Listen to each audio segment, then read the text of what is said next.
وہ نہ زمانے میں قید ہے نہ کسی مکان میں قید ہے۔ آج پوری دنیا میں حسین حسین ہو رہا ہے، اس کی وجہ نہ ہم ہیں کہ ہم کر رہے ہیں، نہ کوئی اور ہے۔ اس کی وجہ صرف یہی ہے کہ امام حسین نے اپنا سب کچھ خدا کے لیے کیا، اور آج خدا نے ہر جگہ امام حسین کے ذکر کو عام کر دیا۔ اور ہمیں بھی چاہیے اپنی زندگی میں اگر کامیابی چاہتے ہیں تو کامیابی کی تعریف ایک دنیا کرتی ہے، کامیابی کی تعریف ایک اسلام بھی کرتا ہے۔ دنیا کیا تعریف کرتی ہے کہ سکسیس کسے کہتے ہیں، کامیابی؟ آپ بچے اسکول میں پڑھتے ہیں، کالج میں پڑھتے ہیں، ٹی وی، سوشل میڈیا، دنیا اپنی کامیابی کا اظہار کرتی ہے۔ یہ کر لو، ایسا کر لو، یہ پڑھ لو، یہ بن جاؤ، یہ ہوگا تو کامیابی ہے۔ اس کے اپنے پیرامیٹرز ہیں، ہر جگہ کامیابی الگ ہے۔ ماں باپ کے لیے بچہ کامیاب کب ہے؟ چاہے وہ جتنا ہی اچھا ہو، لیکن جب تک اس کے اچھے مارکس نہیں آتے وہ کامیاب نہیں ہے۔ ایٹ دا اینڈ یہ کہتے ہیں کہ یہ کیا کیا؟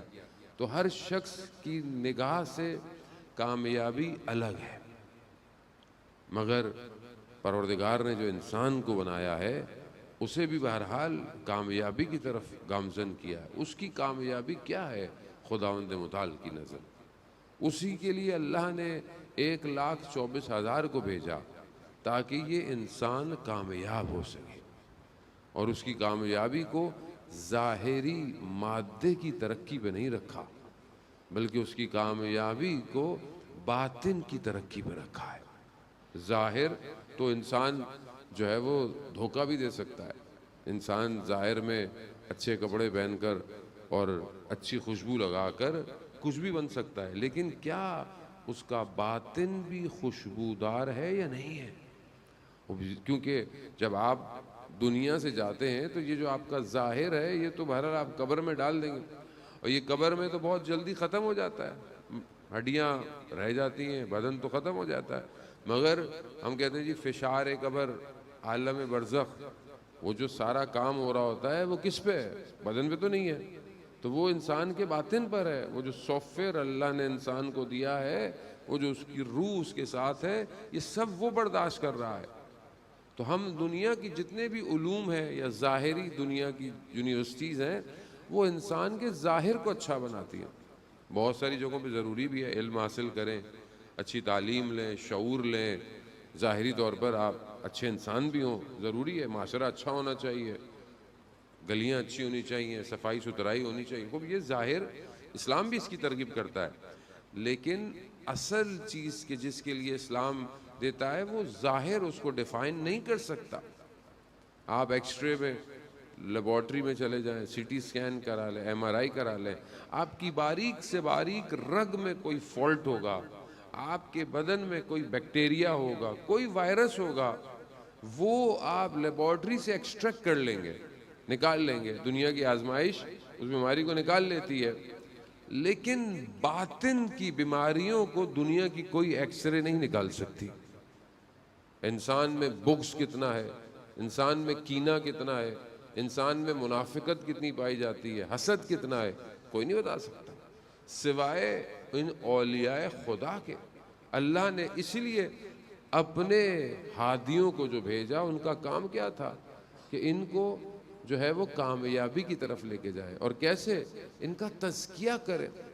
سورہ جمعہ میں ہم پڑھتے ہیں کہ پروردگار نے جو انبیاء کو بھیجا ان کا کام تھا قرآن کی آیات کی تلاوت کریں، حکمت کی تعلیم دیں، اور یزکیہم، ان کا تزکیہ کریں، انہیں پاک کریں۔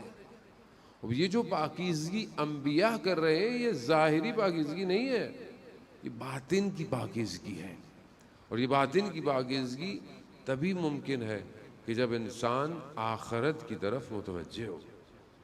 جو شخص آخرت کی طرف متوجہ نہیں ہے اسے خدا کا خوف نہیں ہے، جسے خدا کا خوف نہیں ہے وہ دنیا میں کوئی بھی چیزوں کو اس طرح انجام نہیں دے گا۔ اسی لیے اسلام یا قرآن کی تعلیمات بار بار انسان کو آخرت کی طرف متوجہ کراتی ہے۔ سید الشہداء امام حسین علیہ السلام، اللہم صلی علی محمد۔ امام جب عمر سعد لعین سے گفتگو ہے اور آخری گفتگو میں جہاں دیکھا کہ وہ نہیں مارا تو کیا کہا, کیا تیرا آخرت پر ایمان نہیں ہے؟ اگر باقی چیزیں نہیں ہیں تو آخرت پر تو ایمان ہونا چاہیے. لیکن جب انسان آخرت سے ایمان ہٹ جائے تو پھر انسان اپنے وقت کے امام کے قتل کے لیے اپنے آپ کو آمادہ کرتا ہے. وہ یہ کتنا خطرناک ہے, اور یہ چیز آہستہ آہستہ انسان کے وجود میں پینیٹریٹ کرتی ہے. آپ یہ نہ سمجھیں کہ یہ جو لوگ کربلا میں آئے تھے یہ لوگ پہلے دن سے ایسے تھے, نہیں. شمر جو ہے وہ امیر المومنین علیہ السلام کے ساتھ ایک جنگ میں امام کے ساتھ ہے. اب آپ خود تصور کریں کہ جو امام کے ساتھ ہوگا, لیکن یہاں کہاں پہنچ گیا. اور اسی طرح صدر اسلام میں کتنے لوگ, اور یہ جو کوفہ سے لوگ آئے تھے یہ شام سے تھوڑی آئے تھے, لوگ کوفہ سے آئے تھے. شام سے تو حکم آیا تھے تو لوگ کوفہ والے تو امام کا انتظار کر رہے تھے. لیکن کیا ہوا ایسا, یہ چیزیں آہستہ آہستہ انسان کو برباد کرتی. انسان اپنی جب نفس کی خواہشات پر پیروی کرنے لگتا ہے پھر اسے پتہ نہیں چلتا کہ کب وہ حیوانیت میں تبدیل ہو جاتی ہے. اس لیے کہتے ہیں کہ انسان کو اپنے نفس پر کنٹرول کرنا چاہیے. اللہ تعالیٰ نے جو تعلیمات اسلام کے ذریعے سے ہمیں کیا, روزہ کیوں کہا ہے؟ روزہ مگر خدا کو ہمارے بھوک اور پیاس کی ضرورت ہے نہیں, وہ ہمیں ایک مہینہ ایسا دیتا ہے کہ پریکٹس کرو. کس کی؟ حلال سے بھی اپنے آپ کو روکو. حلال سے روکتا ہے نا رمضان میں. وہ یہ پریکٹس کیوں دیتا ہے؟ تاکہ انسان کا نفس مضبوط ہو سکے. آج کی دنیا جسے کہتی ہے کہ انسان کی ول پاور اسٹرانگ ہونی چاہیے, یہ ول پاور کس چیز کے لیے ہے؟ یہ ارادہ انسان کا کس چیز کے لیے؟ صرف ظاہری چیزوں کے لیے نہیں. آج کا جوان جس مشکلات سے گزر رہا ہے, اگر اسے خوف خدا نہ ہو, آخرت کا خوف نہ ہو, تو کیا تنہائی میں وہ اپنے آپ کو گناہ سے روک سکتا ہے؟ نہیں روک سکتا. کون دیکھ رہا ہے؟ کوئی بھی نہیں دیکھ رہا. پیسے خرچ ہو رہے ہیں, وہ بھی نہیں ہو رہے. اب تو برائی آسان ہو گئی اور سستی ہو گئی ہے. پہلے زمانے میں اگر وہ خدا نخواستہ کو برائی کام کرنے جاتے تو اسے بڑی دور جانا پڑتا تھا. ابھی تو نہیں ہے ایسا. کیا چیز ہے جو انسان کو بچا سکتی ہے؟ وہ صرف اس کے اپنے نفس کی تربیت ہے. عزیزان ایک استاد نجف کے عالم دین کہتے ہیں, میں اپنے استاد کے ساتھ کسی نے کھانے پہ بلایا, میں کھانے پہ پہنچا تو میں نے دیکھا کہ استاد نے جو ہے وہ کھانے پہ کافی چیزیں تھیں, گوشت بھی تھا, لیکن صرف تھوڑے سے چاول اٹھائے اور کھائے اور چلے گئے. میں پریشان ہو گیا. میں نے کہا پتہ نہیں کھانا ان کے لیے بنایا تھا, مشکل تھی, کھانے میں کوئی پریشانی تھی. میں نے اپنی زوجہ سے پوچھا کہ کھانے میں کوئی چیز خراب تو نہیں تھی, سب صاف تھا؟ وہ کہا ہاں سب صاف تھا. پھر میں کسائی کے پاس گیا, میں نے کہا جو تم نے گوشت دیا وہ حلال تھا؟ میں پیسے نہیں لوں گا تم سے, لیکن حلال تھا؟ کہاں لیکن کوئی گڑبڑ؟ کہاں ہاں وہ جب گوشت کاٹ رہا تھا تو بلی نے آیا اور اپنے منہ میں ڈال کر بھاگ رہی تھی, تو میں نے اس کے منہ سے چھینا تھا, یعنی غضب کیا. تو کہا پھر میں اپنے استاد کے پاس گیا کہ آپ نے گوشت کیوں نہیں کھایا؟ کہا اگر تمہارے سامنے نجاست پڑی ہوئی ہو تو تم کھاؤ گے؟ کیوں؟ باطن کی نگاہ جب کھل جائے تو انسان کو دنیا کی نجاسات نظر آنا شروع ہو جاتی. ہمیں نہیں نظر آتی, جا رہے ہم اتنے پاک نہیں ہیں. انسان کو پتہ ہی نہیں ہے کھا کیا رہا ہے, حلال ہے کہ حرام ہے, اور انسان دیکھ کیا رہا ہے. وہ آج معاشرہ کتنا بگڑ گیا ہے کہ نہ حرام کا پتہ ہے نہ حلال کا پتہ ہے. انسان حرام حلال سمجھ کے کر رہا ہے, اس کو یہی نہیں پتا کہ معاشرے میں جو ہو رہا ہے, جو چیزیں معاشرے میں پینیٹریٹ کر گئی ہیں, نفوذ کر گئی ہیں, جب اسے لقمے کا نہیں پتا کہ وہ جو کھا رہا ہے صحیح ہے, تو پھر سب سے پہلی چیز جو انسان کے وجود پہ اثر کرتی ہے وہ کیا ہے؟ لقمہ ہے. مگر ہم بھول گئے کہ سید الشہداء روز عاشورہ کیا کہتے ہیں کہ تمہیں میری آواز سمجھ میں نہیں آئے گی. کیوں؟ کیونکہ تمہارے شکموں میں حرام لقمہ ہے. اور یہ ایک لقمہ انسان کے وجود کو برباد کرتا ہے. سب سے پہلے اس کا باطن, اس کا اندر خراب ہوتا ہے.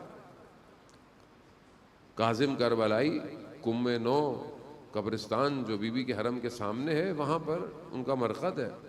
گاؤں دیہات کے رہنے والے ہیں، کسان ہیں، لیکن پاکیزگی، گندم بھی لینی ہے تو زکوٰۃ دینی ہے، اسی حالت میں، لیکن پڑھے لکھے نہیں ہیں، ایک عام لے مین بالکل جیسے ہوتا ہے. اور وہاں پر ایک حرم تھا، وہاں پر رات دن میں سو گئے، تھکے ہوئے تھے، تو خواب میں دیکھا کہ دو جوان آئے ہیں اور انہوں نے کہا کہ قرآن کی تلاوت کرو. تو میں نے کہا مجھے قرآن پڑھنا نہیں آتا، میں پڑھا لکھا نہیں ہوں. تو انہوں نے کہا تمہارے ہاتھ سینے پہ رکھا، کہا اب پڑھو. تو قرآن پڑھنا شروع کیا. جب آنکھ کھلی تو دیکھا کہ قرآن کی تلاوت کر رہے ہیں اور قرآن پورا حفظ ہو گیا. اپنے جو عالم تھے گاؤں کے وہاں گئے تو انہوں نے سنا، وہ بھی پریشان ہوئے. اس زمانے میں آیت اللہ بروجردی مراجے بزرگ تھے پورے، ان کے پاس لے کے گئے، انہوں نے بھی ٹیسٹ لیا تو کہا یہ تو اس کو قرآن حفظ ہو گیا ہے.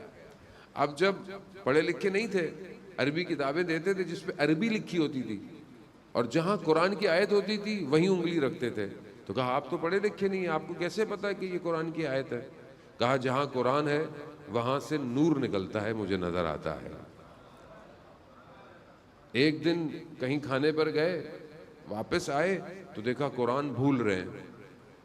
تو انہوں نے پوچھا یہ کس کے گھر پہ کھانے پہ لے کے گئے تھے؟ تو کہا یہ خمس دیتا ہے کہ نہیں دیتا؟ اب ظاہر ہے خمس مال امام ہے، جب کوئی کھائے گا تو جائز تھوڑی ہے، حرام ہو جائے گا. تو بس وہی ہوا. کہتے ہیں خود انگلی ڈال کر کہہ کی تاکہ کھانا باہر نکلے. وہ حرام لقمہ بہت خطرناک ہے. عزیزان محترم، آج جو معاشرے میں برائی پھیل رہی ہے، بے حیائی، بے پردگی، ٹی وی ڈرامے جو آپ دیکھ رہے ہیں ماشاءاللہ، حرام تعلقات، آہستہ آہستہ جو معاشرے میں نفوذ کیا جا رہا ہے، تعلیمی اداروں کے جو حالات ہمارے چل رہے ہیں، جوان نشوں کی طرف جا رہا ہے، یہ کیا ہے؟ حرام لقمہ.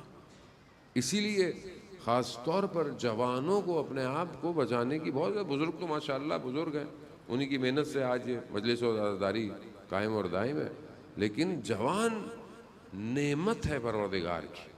اگر یہ اپنے آپ کو نہیں سمجھا تو قومیں برباد ہونا شروع ہو جاتی ہیں. اگر ہم چاہتے ہیں کہ ہم اپنے نفس کو پاک رکھیں تو بہرحال چند چیزیں انسان اپنی ریگولر زندگی میں اسے استعمال کرے. پہلی چیز کہ انسان ہر وقت وضو کی حالت میں رہے.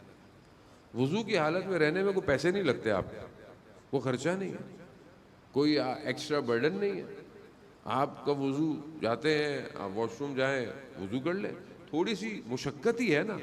لیکن وضو کی حالت میں رہنے سے کم از کم یہ ہوگا کہ آپ ہر وقت عبادت کی حالت میں.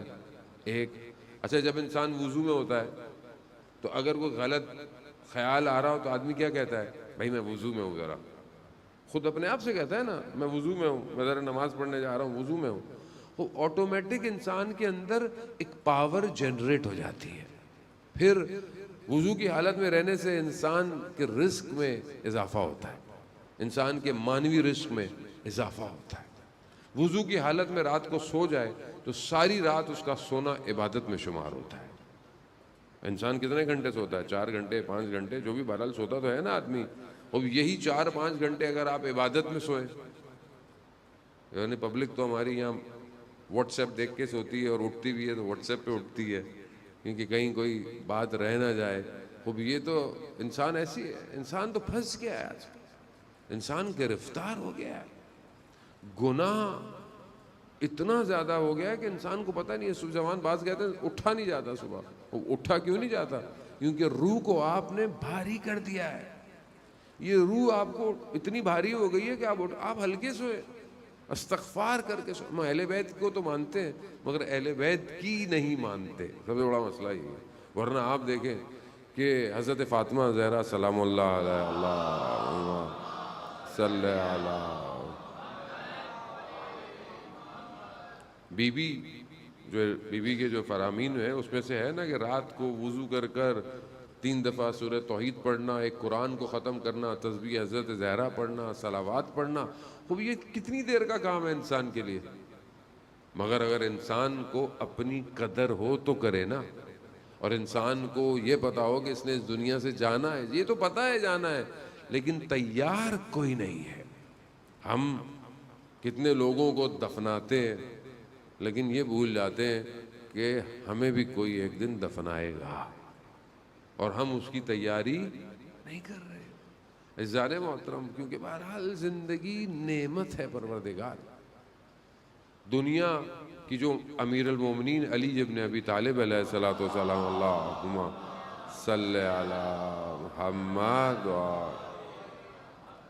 امیر المومنین علیہ السلام نے جو دنیا کی مذمت کی ہے، ابن عباس کہتے ہیں کہ میں مولا کی خدمت گیا، مولا خیمے میں بیٹھے ہوئے اپنے نالین مبارک کو پیوند لگا رہے تھے۔ میں نے کہا مولا عرب کے سردار آپ سے ملنا چاہ رہے ہیں اور آپ یہ کیا کر رہے ہیں؟ تو امام نے اپنے جو ہے وہ نالین کو دیا اور کہا کہ دنیا کی حکومت میرے نزدیک اس جوتی سے بھی کم تر ہے۔ یعنی امام علی کو دنیا کچھ نہیں، لیکن جہاں امام دنیا کی مذمت کر رہے ہیں وہاں اسی دنیا کو اپرچونٹی قرار دیا ہے۔ یعنی اس دنیا سے کیسے فائدہ اٹھایا جائے۔ وقت بہرحال میں بہت معذرت چاہتا ہوں، وقت محدود ہے، ورنہ آپ اتنے محبت سے سن رہے ہیں اور یقیناً مناسب بھی نہیں ہے۔ امام کا ایک قول، اور بہرحال آپ سے میں التماس سے دعا لیتا ہوں۔ امیر المومنین خود دنیا کے بارے میں ایک اپنے قول میں اس کی ڈیفینیشن کو بڑا ڈیفائن کر رہے ہیں۔ دنیا کیا ہے؟ دنیا ایک دریا ہے، زندگی کشتی ہے، اور کشتی کو اس دریا پہ چل کے، یعنی جیسے بھی جانا ہے تیر کے کنارے پہ پہنچنا ہے۔ یعنی دنیا کو چھوڑ نہیں سکتی کشتی، اگر پانی نہیں ہوگا تو کشتی جائے گی کیسے کنارے پہ؟ یعنی دنیا کا ہونا ضروری ہے، پانی ہے، کشتی کو اس کے اوپر جانا ہے۔ یعنی دنیا تمہاری زندگی میں نہ آئے، یہی پانی دنیا اگر کشتی کے اندر آ جائے تو کیا ہوگا؟ کشتی ڈوب جائے گی۔ تو تم نے اس کے اوپر جانا ہے اور کنارے پہ لگنا ہے۔ کنارہ کیا ہے؟ آخرت ہے۔ کامیابی چاہتے ہو تو اس دنیا کو وسیلہ بناؤ۔